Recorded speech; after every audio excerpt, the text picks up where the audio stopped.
So this is where I spent the night last night at the Joe Elliot yellow post site. Right here, in fact, by this fallen tree.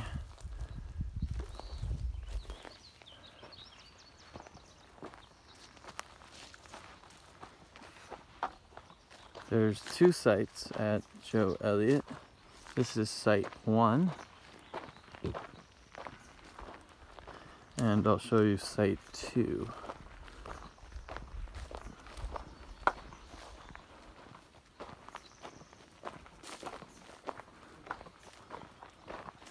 Main road is up here, and you'll see a sign for site 1. Hey Nathan. Yeah, here's the sign. Site 1 needs new paint on it. So here's the road. And site 2 is just over here.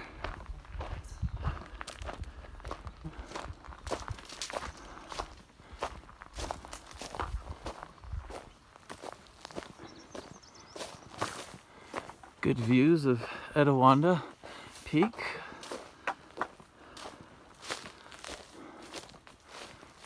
You can see the sign for site 2 right here.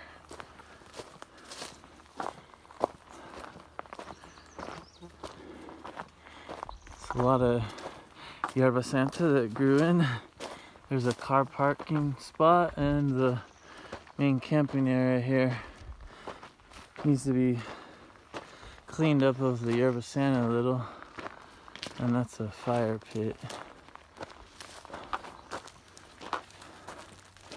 The bottom one looks pretty new.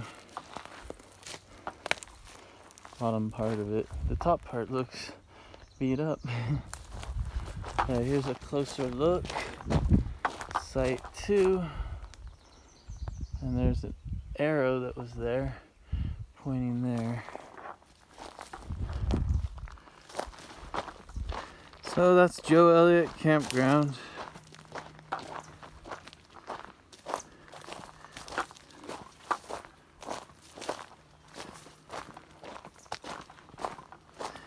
And I'm almost out of water, so I need to see if I can get to Day Canyon today and fill up.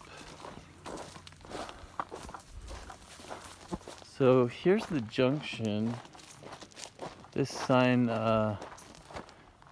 it says Campground and an arrow pointing up, and then 1 in 3, 4 is on there. It's pretty faded though. And so that road will take you back up to the San Savine radio station. This one is the continuation of 1 in 3, 4. Turns into the West Cucamonga Truck Road. And I actually hadn't walked it before last night. So we did some exploratory walking for a little bit. And we were about a mile away from Day Canyon, and it started turning into a impassable bushwhack. So we'll see if I can get through with some trimming, just enough to pass. And I need to fill up my water. I'm really down to a low point. So this part of the road up to the White Gate, it's not in bad condition. It's all passable. You could probably still drive it with a truck, so, and I think some people do, and that's why it's still in decent shape. But once you get to the White Gate, that's where the Sufferfest begins. So we're now approaching the White Gate, and there's a cool overlook there. We were there last night, and it would be a great place to pop a tent and take in the views of the city lights below. It's pretty wide and open.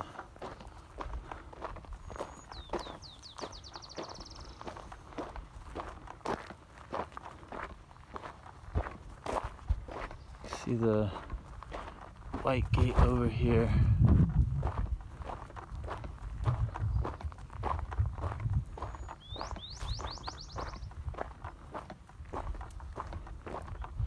There it is. And there is Smith Point. Smith Ridge is this whole thing, and then the highest point, I just call it Smith Point. And then you got Cucamonga Peak right up there.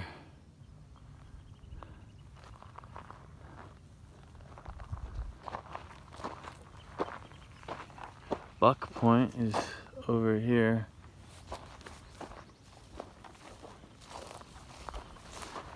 There's San Jacinto. And the valley below.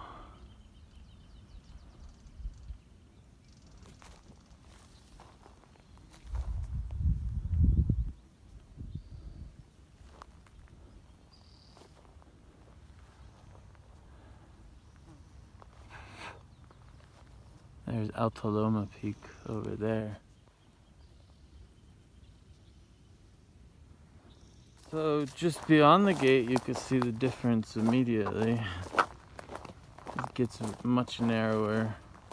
This spot's interesting because it opens up. And then there's like a bump here. This would have been a wide turn.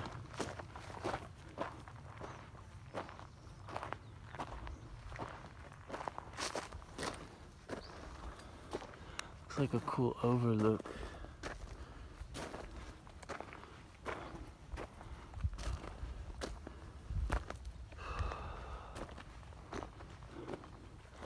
Oh yeah.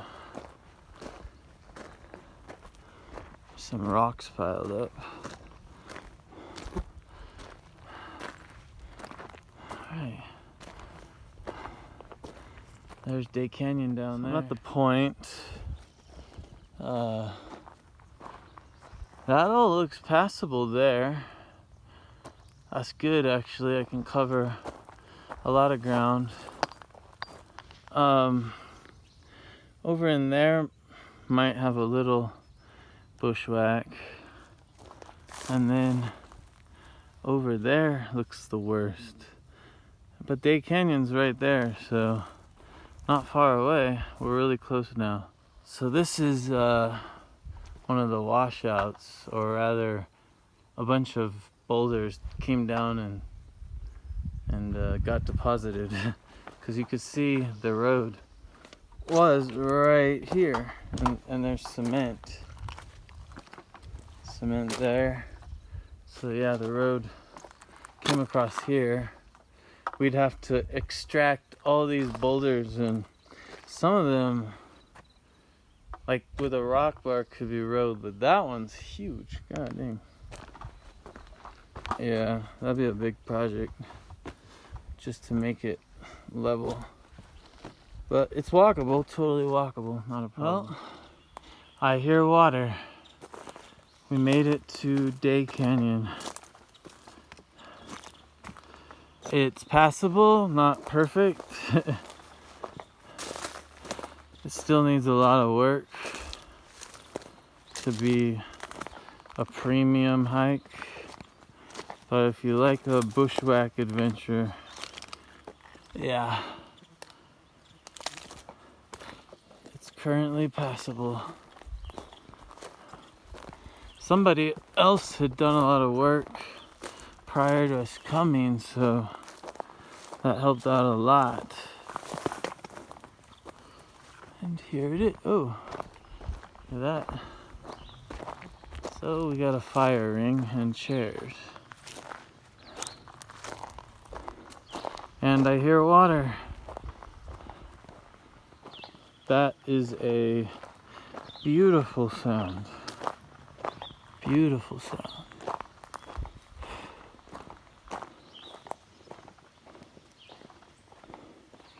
Now, the truck road is completely washed out here. This is where the road would cross over to there. So Yeah, the road's gone. Completely decimated. We got water. Check out these jagged points. Look at that.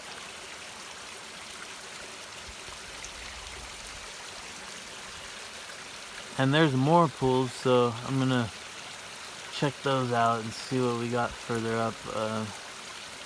Last time I was here, I went higher and there was some nice ones. So I just chill in here, got my apples and my water.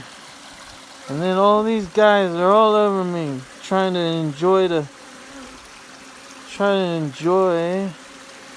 my sweat and my water on me. It's like they won't go away. They're all over me. See them swarming. I need to let my shirt dry so they go away. They're not swarming Nathan quite as much, right? You don't have any on you, do you? Nah, my shirt's not wet. Yeah, he's good. So I just need to dry off again. Then they'll go away. Yeah, nice water source. Chilling here. Love it.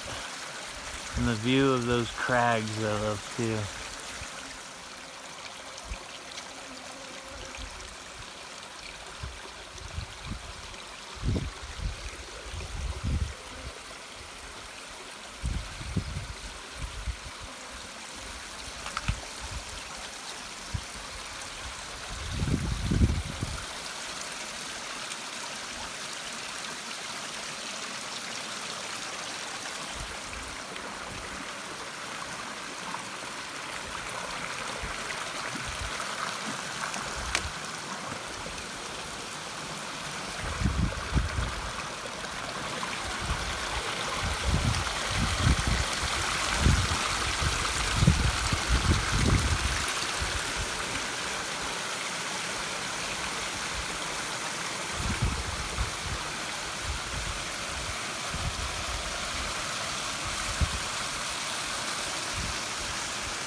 That's some good flow right there.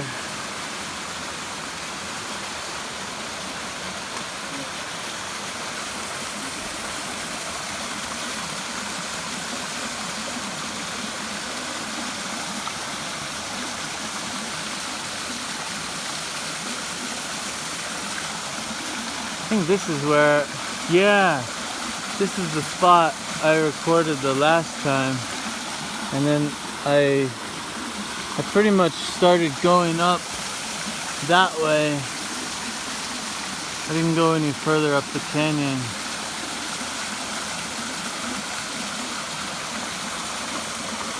It's a nice pool here though. The road on the other side of Day Canyon. The wash is over there. And look at all these boulders that were just deposited here. That just boggles the mind. Because that means the water was moving so much. And the road is across the way over there. But it totally washed out and just deposited all these boulders here. And there's Smith Point up there.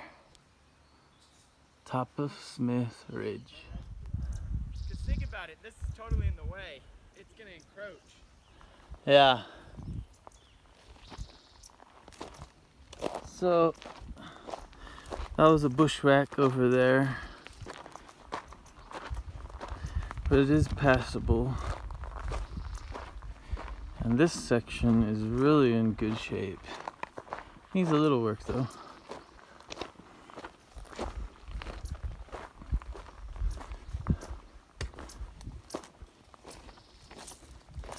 But I could tolerate all this. This is great. Look at those trees over there. That's great. I'm trying to get to the point where the road turns at Smith Ridge.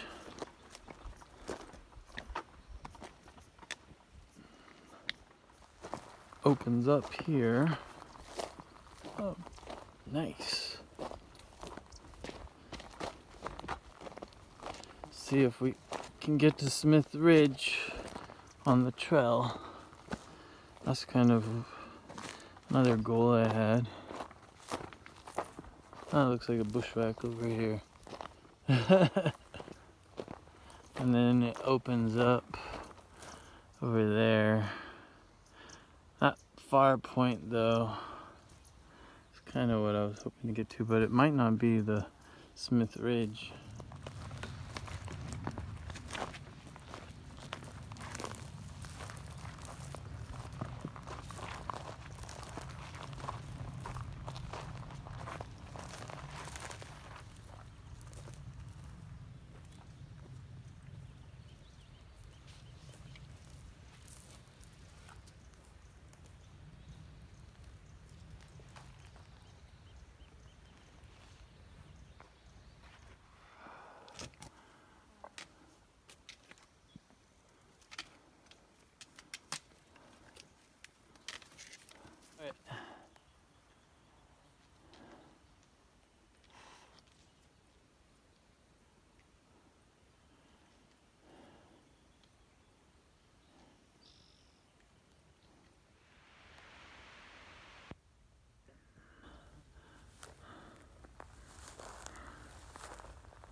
Road's right down there. I forgot to turn my GPS recording on for Strava and Gaia, so I was maybe a quarter of the way down. Oh well.